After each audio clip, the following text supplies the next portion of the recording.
I want to start out by explaining quite carefully what I mean by mythology. The word is very largely used today to mean fantasy, or something that is definitely not fact. And it's used, therefore, in a pejorative or put-down sense, so that when you call something a mythology or a myth, it means you don't think much of it.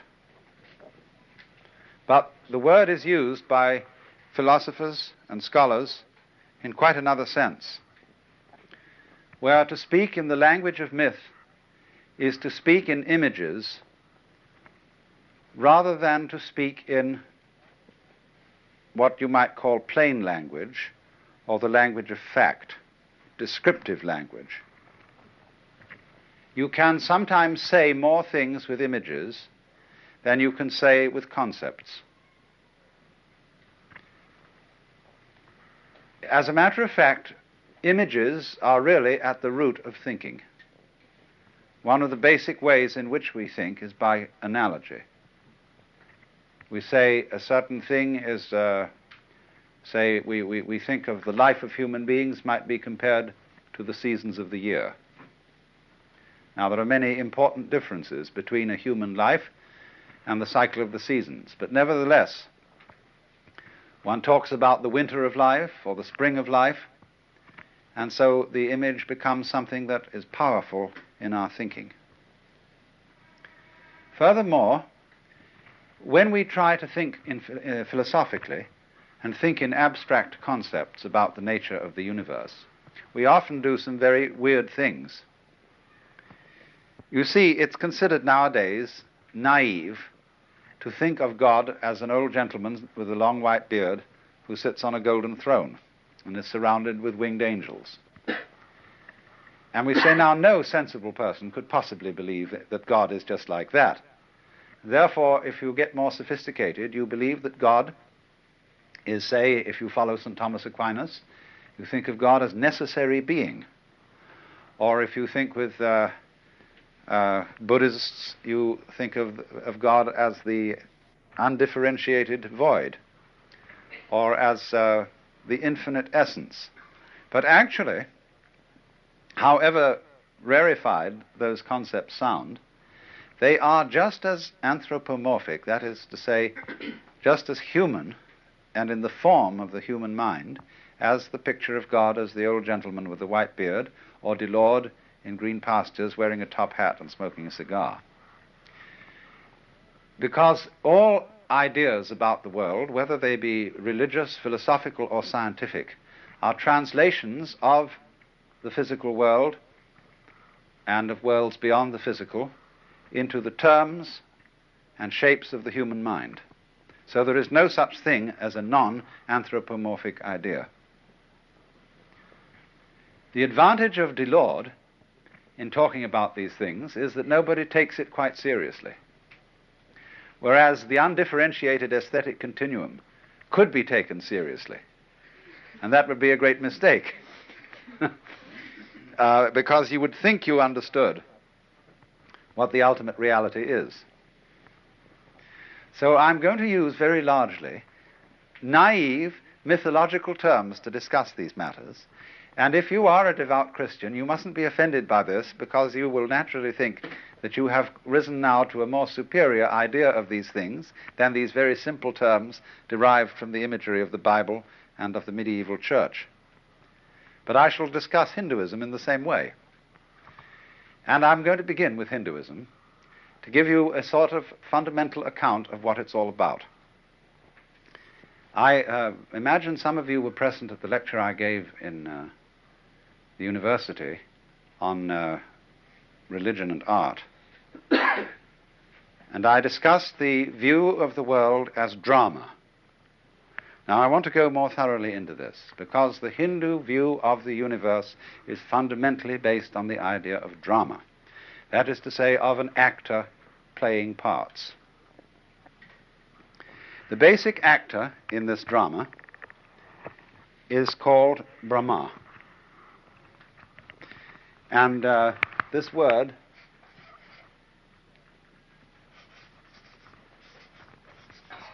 comes from the Sanskrit root br, which means to swell or expand. And the Hindu idea of Brahma, the supreme being, is linked with the idea of the self. In you, deep down, you feel that there is what you call I. And this word, when you say I am, that in Sanskrit is aham, A-H-A-M. And everybody, when asked what his name is, replies, I am I. I am I myself. And so there is the thought that in all life, the self is the fundamental thing. It means the center. And so the Brahma is looked upon as the self and center of the whole universe. And the idea fundamentally is that there is only one self. And each one of us is that self. Only it radiates like a sun or a star. And just as the sun has innumerable rays, or just as you can focus the whole sun through a magnifying glass and concentrate it on one point, or as an octopus has many tentacles, or as a sow has many tits, so in this way, Brahma is wearing all faces that exist, and they are all the masks of Brahma. Not only human faces, but animal faces, insect faces, vegetable faces, and mineral faces. Everything that there is the Supreme Self playing at being that. Because the fundamental process of reality is, according to the Hindu myth, hide and seek, that, or lost and found. That is the basis of all games. And it's true, isn't it, that when you start to play with a baby, and you take up a book, and you hide your face behind it, and then you peek out at the baby, and then you peek out this way, the baby begins to giggle. Because a baby, being near to the origins of things, knows intuitively that hide and seek is the basis of it all. And children like to they sit in a high chair, or they have something on the tray, and make it gone. And then somebody picks it up and puts it back, and they make it gone again, you see. Now then, that's a very sensible arrangement. It is called, in Sanskrit, it is called Leela. And that means sport or play, but the play is hide and seek. Now, let's go a little bit into the nature of hide and seek, because don't let me insult your intelligence by telling you some of the most elementary things that exist. Really, everything is a question of appearing and disappearing. For example, if I sit next to a beautiful girl and I put my hand on her knee and leave it there, after a while she'll cease to notice it. But if I gently pat her on the knee, because now I'm there and now I'm not, it will be more noticeable. So all reality is a matter of coming and going. It is vibration. It is the waves of positive and negative electricity. It's up and down. And things like wood appear to be solid because in much the same way that the blade of a fast-moving electric fan appears to be solid. So the vast agitation that is going on in the electrical structure of solid things is a terrific agitation which will not allow the agitation called my hand to go through it. Other kinds of agitation, like X-rays, are so constructed that they can get through. So everything is basically coming and going. For example, sound. If you listen to sound and slow sound down, in the same way, you see, you can slow sound down in the same way as you can use a magnifying glass to look at the structure of something visible. And as when you look at the magnifying glass, you find that solid things are full of holes. So when you magnify sound, you find it's full of silences. Sound is sound hyphen silence. There is no such thing as pure sound, just as there is no such thing as pure something. Something always goes together with nothing. Solids are always found in spaces, and no spaces are found except where there are solids. You might imagine there being a space without any solid in it, but you will never, never encounter one, because you will be there in the form of a solid to find out about it. You see, they go together, these things. The solid and the space, the positive and the negative, the here we are and here we aren't, go together in the same way as the back and front of a coin. And you can't have a coin that has a back and no front. The only thing that gets anywhere near that is a Mobius strip, which is a mathematical conceit in which the back and the front are the same. But that only shows in a more vivid way how backs and fronts go together. Now, so the whole thing is based on that, you see. Now, once we've got this game, that there are two different things, but they're really the same. See, the Brahma is what is basic. But the Brahma manifests itself in what are called the Dvandva, and that means the pairs of opposites. Duality. Dva, you see, is the Sanskrit word for two, which becomes duo in Latin and dual in English. Two is the basis. You can't go behind two, because one has an opposite. The opposite of one is none. Now, what is in common between one and none? No one can say. Shh. You can't mention it. It's called Brahma. And it's sometimes called Om. O-M. And, but you can't really think of what is in common between black and white. There is obviously a conspiracy between black and white, because they're always found together. Tweedledum and Tweedledee agreed to have a battle. See, there's always an agreement underlying this difference. But that is what we call implicit.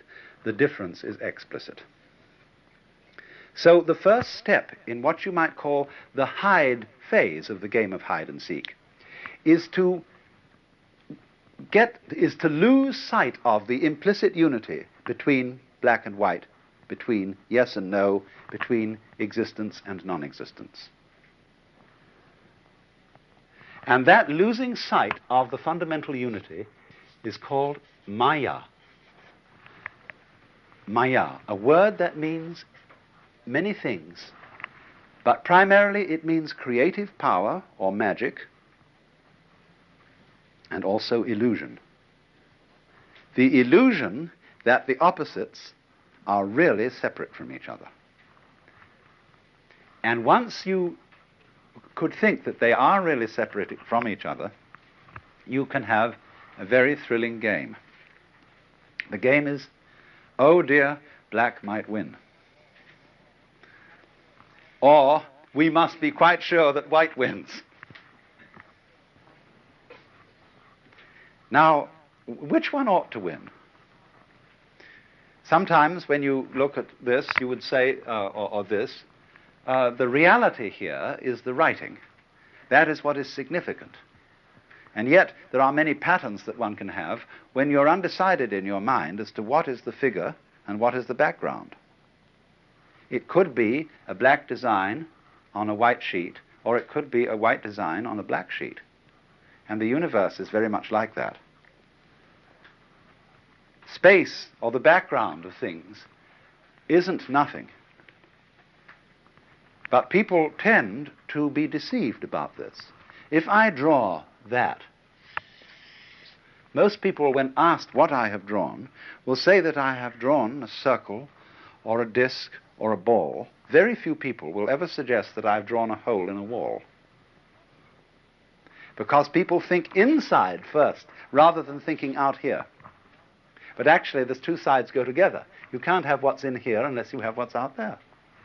So all artists, all architects, all people concerned with the organization of space think quite as much about the background behind things and containing things as they do about the things so contained. It's all significant and it's all important. But the game is, let's pretend that this doesn't exist. So that's the pretending, oh, black might win, or oh, white might win. And so you see that is the foundation of all the great games that human beings play, of checkers, of chess, and of the simple children's games of hide and seek. And it's, of course, you see the tradition of chess that white gets the first move because black is the side of the devil. So all complications and all possibilities of life lie in this game of black and white,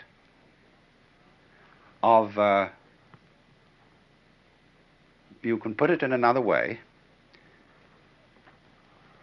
In the beginning of the game, when the two pairs are divided, that is to dismember, to cut, to separate.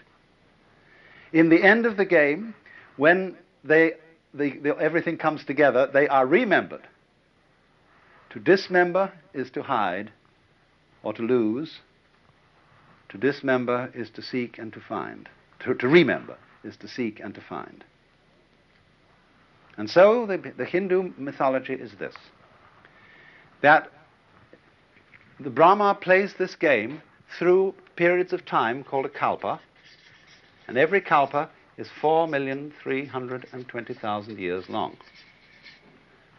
And for a kalpa, he forgets who he is and manifests himself, pretends he acts the part of, as the great actor, of all of us. And then for another kalpa, he wakes up, remembers who he is, and is at peace.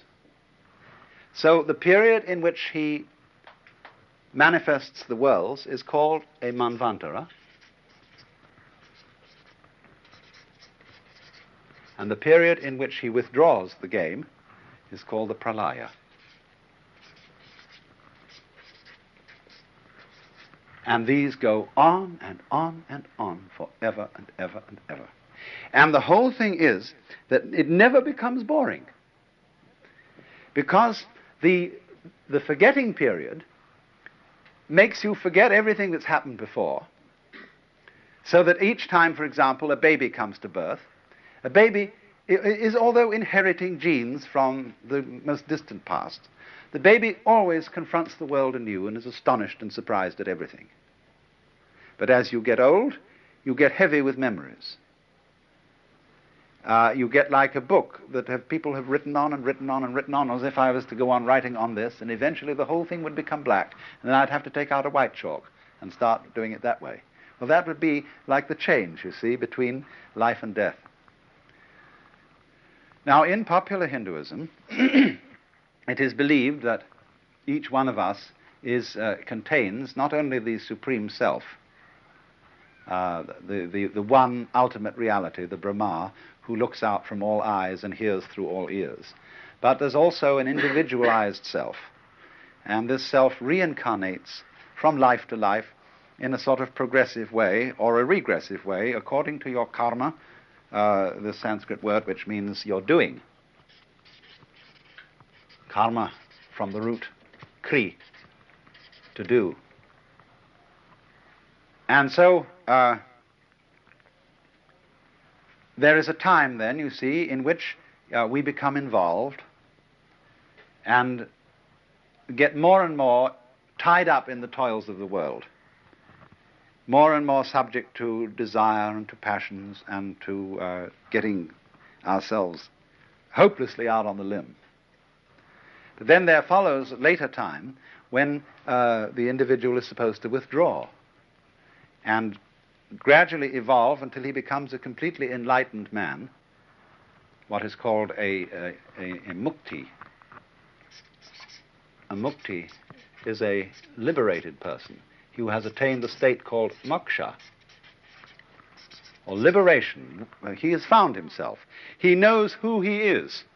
He knows that he deep down in himself and that you deep down in yourselves are all the one central self, and that this whole apparent differentiation of the one from the other is an immense and glorious illusion.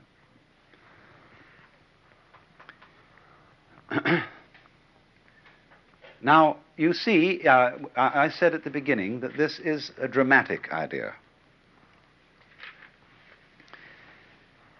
In drama, we have a convention of the proscenium arch and the stage. And we have a convention of on-scene and off-scene. There is the curtain or backdrop in front of which the actors appear, and behind that there's a dressing room called the green room. And in the green room they put on and take off their masks. And in Latin, the word for the masks worn by the players in classical drama was persona. That, the Latin word per means through, sona, sound, that through which the sound comes, because the mask had a megaphone-shaped mouth, which would throw the sound in an open-air theatre.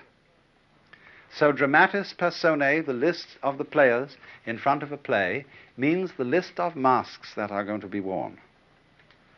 And insofar as we now talk about the real self in any human being as the person, are you a real person? We have inverted the meaning of the word, and we have made the mask word mean the real player underneath. That shows how deeply involved we are in the illusion. Because you see, the whole point of a play, the skill of the actor, is to persuade the audience, despite the fact that the audience knows it's at the play, is to have them sitting on the edge of their chairs, or weeping, or in terror because they think it's real. And so, of course, the Hindu idea is that the greatest of all players, the master player behind the whole shebang, who's putting on the big act called existence, is so good an actor that he takes himself in. He is at once the actor and the audience, and he is enchanted by his playing. So the word maya, illusion, also means to be enchanted. You know what to be enchanted is to be listening to a chant and to be completely involved in it. Or he is amazed. What is to be amazed? It is to be caught in a maze. Or spellbound. How do you get spellbound? What do you spell? You spell words. And so by the ideas we have about the world, and through our belief in the reality of different things and events, we get completely carried away and altogether forget who we are. There is a story about a great sage, Narada, who came to Vishnu. Vishnu is one of the aspects of the Godhead, Brahma. Brahma is usually the word given to the creator aspect, Vishnu to the preserving aspect, and Shiva to the destructive aspect. But when the Narada came to Vishnu and said, "What is the secret of your Maya?" Vishnu took him and threw him into a pool.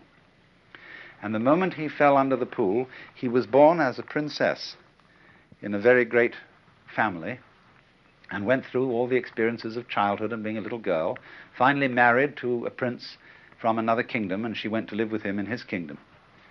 And they were in tremendous prosperity and palaces and peacocks and all that kind of thing. Then suddenly there was a war, and their kingdom was attacked and utterly destroyed, and the prince himself was killed in battle, and so he was cremated, and she, as a dutiful wife, was about to throw herself weeping on the funeral pyre and burn herself in an act of sati, or self-sacrifice, when suddenly Narada woke to find himself being pulled out of the pool by his hair, and Vishnu said, "For whom were you weeping?"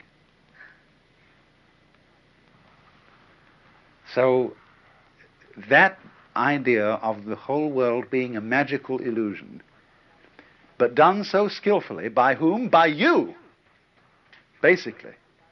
Not you, the empirical ego. Not you who is just a kind of focus of conscious attention with memories that are strung together into what you call my everyday self. But the you that is responsible for growing your hair, for coloring your eyes, for arranging the shape of your bones, the deeply responsible you is what is responsible for all this.